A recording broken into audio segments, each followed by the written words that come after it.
This is the Engines of Our Ingenuity, made possible by the Friends of KUHF Houston.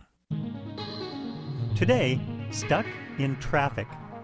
The University of Houston's College of Engineering presents this series about the machines that make our civilization run and the people whose ingenuity created them.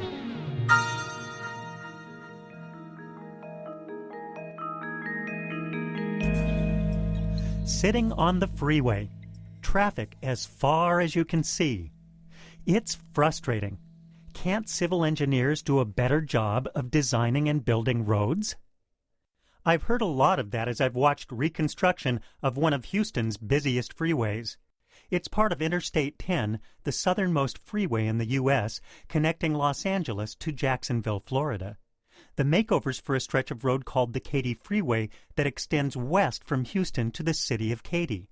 It's traveled by the Katy Crawlers, a name for the suburban commuters who depend on it.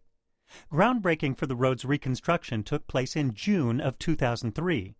Work is scheduled for completion in early 2009. 5.5 years for 23 miles of road. That's a long time for struggling drivers, but it's a short time for such a complicated project. And, thanks to innovative funding, the time's half as long as originally planned.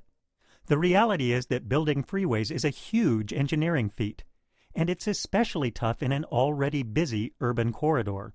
Concrete must be poured, bridges built, and road signs put up. But many parts of the job aren't as visible. Property rights and utilities are one issue.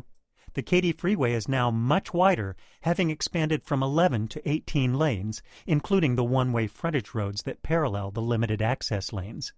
Of the estimated $2.8 billion spent on the project, 1 of every 4 was spent freeing up land. The issue's not just money, it's people. It's about finding a solution that makes everyone satisfied, or at least trying to.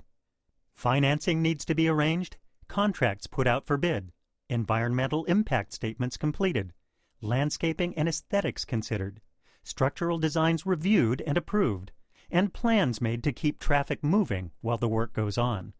The original Katy Freeway was designed to carry 70,000 cars a day. When reconstruction began, it was carrying over 200,000. And all those cars carry people.